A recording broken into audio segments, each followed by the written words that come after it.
আল্লাহ রাব্বুল আলামিন কোরআনের এক আয়াতের মধ্যে বলেছেন, আফালা ইয়াতাদাব্বারুনাল কুরআনা আম আলা কুলুবিন আকফালুহা, তারা কি কোরআন নিয়ে গবেষণা করে না, নাকি তাদের অন্তর তালাবদ্ধ করে দেওয়া হয়েছে? ইন্নাল হামদুলিল্লাহি ওয়াহদা ওয়াসসালাতু ওয়াসসালামু আলা মান লা নাবিয়্যা বা'দ ওয়া আলা আলিহি ওয়া সাহবিহি ওয়া মান তাবি'আহুম বিইহসানিন ইলা ইয়াউমিদ্দিন, আম্মা বা'দ। আউযু বিল্লাহি মিনাশ শাইতানির রাজীম, বিসমিল্লাহির রহমানির রহিম। ফাকরাউ মা তায়াসসারা মিনাল কুরআন। আলহামদুলিল্লাহ, সমস্ত প্রশংসা আল্লাহ সুবহানাহু ওয়া তাআলার জন্য। লাখো কোটি দরুদ ও সালাম বর্ষিত হোক আমাদের প্রিয় নবী হযরত মুহাম্মদ সাল্লাল্লাহু আলাইহি ওয়াসাল্লামের উপর। কোরআনুল কারীম আল্লাহ রাব্বুল আলামিন নাজিল করেছেন মানব জাতির হেদায়েতের জন্য। এই কোরআনের মধ্যে রয়েছে হেদায়েত, হুদাল্লিল মুত্তাকিন, হুদাল্লিন নাস, মানুষের জন্য, মুত্তাকিদের জন্য এই কোরআনের মধ্যে হেদায়েত রয়েছে, সুপথ রয়েছে।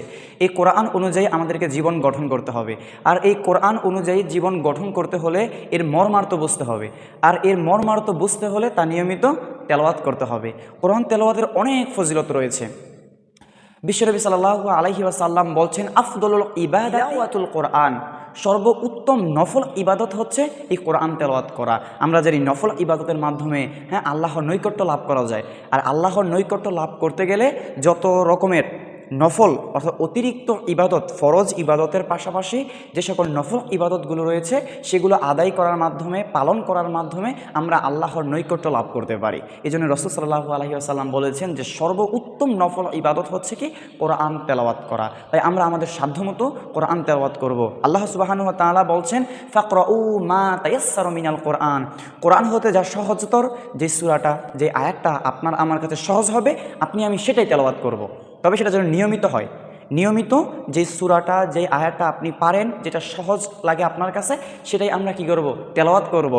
এই কোরআন তেলাওয়াতে কিন্তু অনেক ফজিলত রয়েছে। কিয়ামতের দিন এই কোরআন তার পাঠকের জন্য সুপারিশ করবে।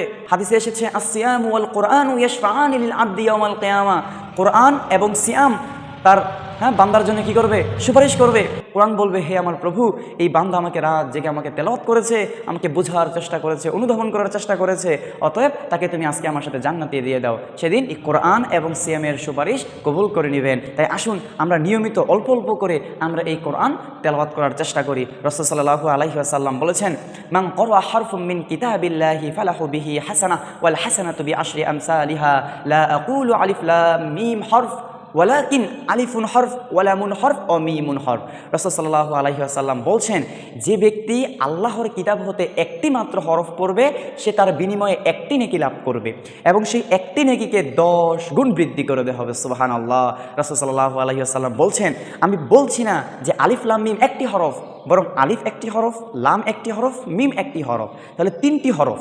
এই 3টি হরফ যদি আপনি আমি পড়ি তাহলে 30টা নেকি। সুবহানাল্লাহ। তার মানে এইভাবে কোরআনের যতগুলো অক্ষর আপনি আমি পড়বো, তেলাওয়াত করব, প্রত্যেকটা অক্ষরের জন্য আমাদের 10টি করে নেকি রয়েছে। সুবহানাল্লাহ। আল্লাহ রাব্বুল আলামিন কোরআনের এক আয়াতের মধ্যে বলেছেন, আফালা ইয়াতাদাব্বারুনাল কুরআনা আম আলা কুলুবিন আকফালুহা, তারা কি কোরআন নিয়ে গবেষণা করে না, নাকি তাদের অন্তর তালাবদ্ধ করে দেওয়া? যারা কোরআন পড়ে না, কোরআন বোঝার চেষ্টা করে না, কোরআন নিয়ে গবেষণা করে না, তাদের অন্তর হচ্ছে তালাবদ্ধ, তাদের সেই অন্তরের মধ্যে কোরআনের বাণী পৌঁছায় না। তাই আসুন জীবনের সর্বক্ষেত্রে সর্বদা ইসলামের বিধিবিধান মেনে চলি, কোরআনের বিধান অনুযায়ী আমরা আমাদের জীবনকে গঠন করি। আল্লাহ রাব্বুল আলামিন তুমি আমাদের সকলের জন্য তা সহজ করে দাও।